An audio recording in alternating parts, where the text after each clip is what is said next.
Alright, so within the JRP gauge, what we're going to do first is get this mounted in the control box, and then we can start running all the probes and wires and the switch panel. So I've just started by taking the old gauge off. So the reason for taking this one out was it only showed me boost, PSI and EGT. So this one will be able to show me 14 different options. So water temp, oil pressure, all that type of stuff. So yeah, so I've ripped off the pillar pod and the two gauges. So now I'm just going to rip all these wires out because the kit pretty much comes with everything we need. So I'll rip them all out and yeah, we'll then mount the monitor in the control box and go from there.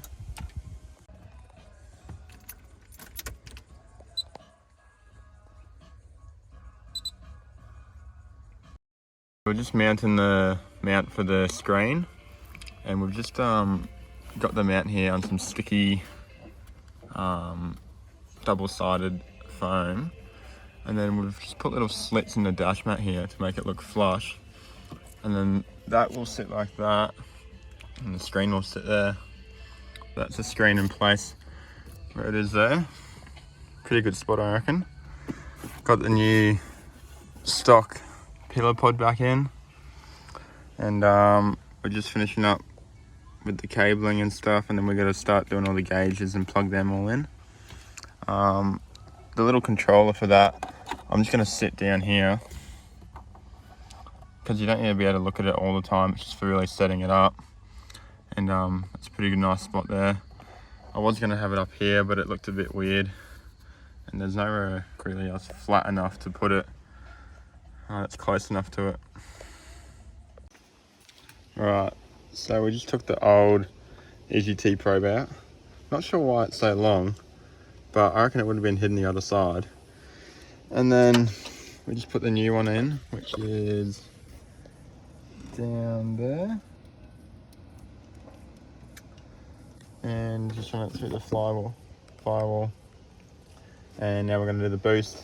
And then I'm also going to set up the water temp and oil pressure, but I don't think we have the right adapters to do it today. So we just fed through the EGT probe. It's plugged into the control box now, and we're just looking at the boost. So it's just running through the firewall there. Just cut into the old boost line and put on the line that just race parts supplied, and plug that into the plug here, which runs to the cable that goes back to the control box. So now we're just going to tidy them all up.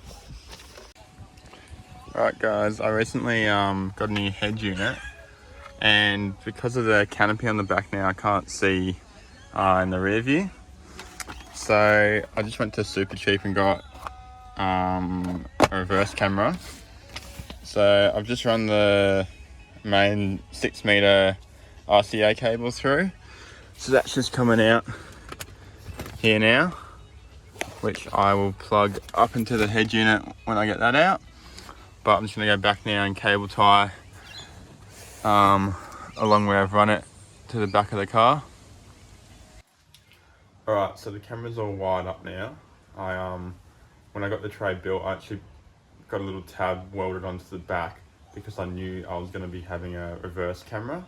Because of the canopy, I wouldn't be able to see at the back. So, just down here, I welded that little tab on. However, I didn't end up using it because of the bracket the camera came with. It had to be up.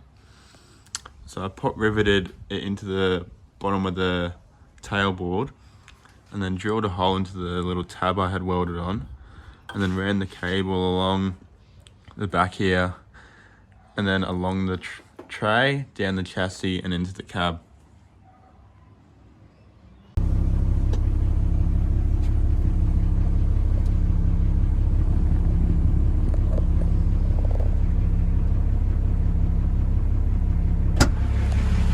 Alright Alright guys, so the JRP multi-gauge has been installed for a few weeks now, and just doing a bit of a finish off of the video and a bit of a review.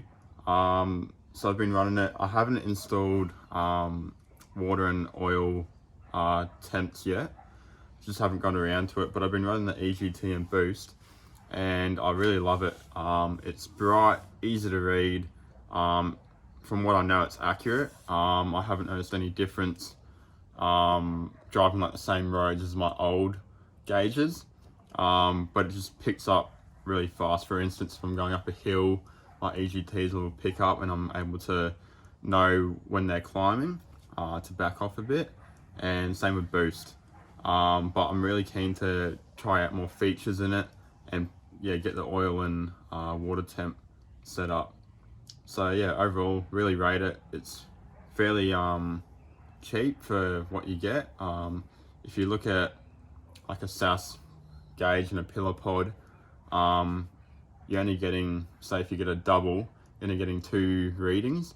They do have now a dual gauge one where you're able to have EGT and boost, and then I think water and another temperature one.